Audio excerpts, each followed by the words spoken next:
এটা হলো একটা পাইলিং সিস্টেম করা আর কি। নিচে 10তলা ভবন হবে। নিচের রডগুলো প্রথমে এইভাবে আর কি বিছানো হয়। এটা 10তলার আর কি ফাউন্ডেশন করা হইতেছে। 10তলা ফাউন্ডেশন প্রতি 15 সেন্টি ফারাক ফারাক একটা রড দেওয়া হয়েছে, তাও 18 মিলি। 18 মিলি একটা রড 15 সেন্টিমিটার ফারাক ফারাক দেওয়া হয়েছে। তারপরে প্রথমে এক পাট্টা বিছিয়ে তারপরে 70 সেন্টি উপরে আরেক পাট্টা বিছানো হয়েছে। নিচে ও পাওয়ার সিস্টেম বলে অথবা ওই কি এক এক বাসায় এক একটা বলে।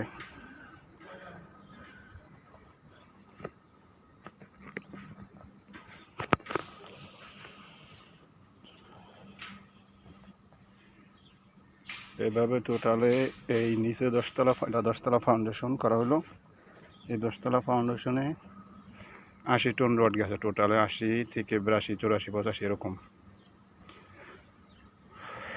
হুবহু এই বিল্ডিংটা সেম সেম হবে। এটা যেভাবে করা এভাবে সেম সেম 4টা বিল্ডিং হবে, একটা কমপ্লিট।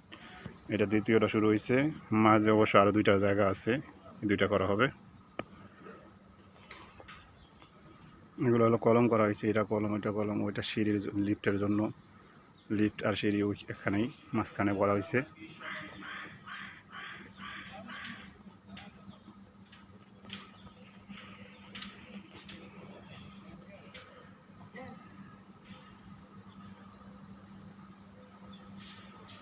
দেশের বানগুলো হলো এভাবে করা হয়।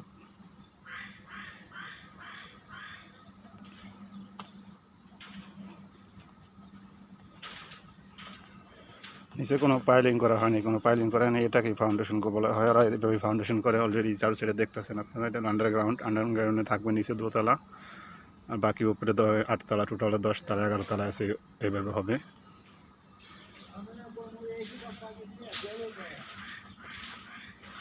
আর এটা হলো করা হয়েছে ইসের জন্য, আন্ডারগ্রাউন্ডে যাওয়ার জন্য রাস্তা আর কি, পার্কিংয়ের রাস্তা। এই উপর থেকে এদিক দিয়ে খুলে দেওয়া হবে, এদিক দিয়ে রোড করা হবে। এই রোড থেকে ডাইরেক্ট আন্ডারগ্রাউন্ডে যাওয়া হইব। আন্ডারগ্রাউন্ডের জন্য এটা করা।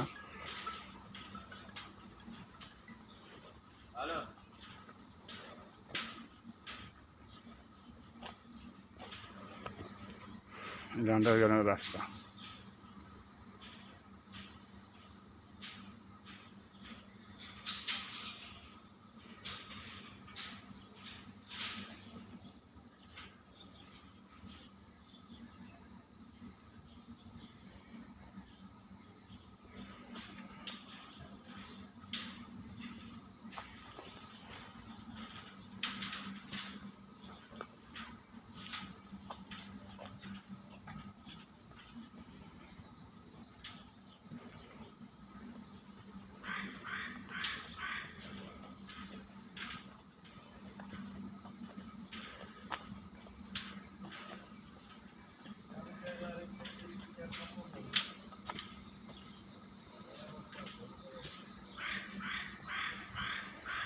এটা হলো লিফট আর সিঁড়ির জন্য রাখা হয়েছে।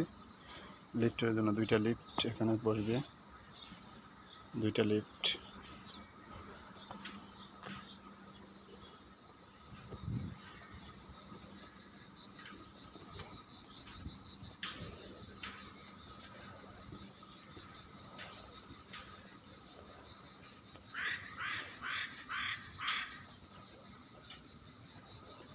এটা কমপ্লিট 2-3 তলা হওয়ার পরে এখানে আবার আরেকটা শুরু হবে।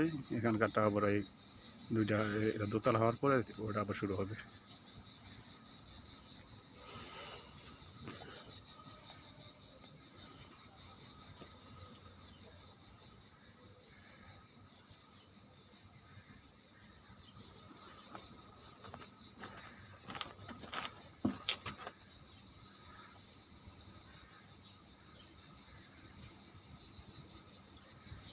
নিচে ওইভাবে আর কোনো ফাউন্ডেশন করা হয় নাই, পাইলিং করা হয় নাই, এভাবে করা হয়।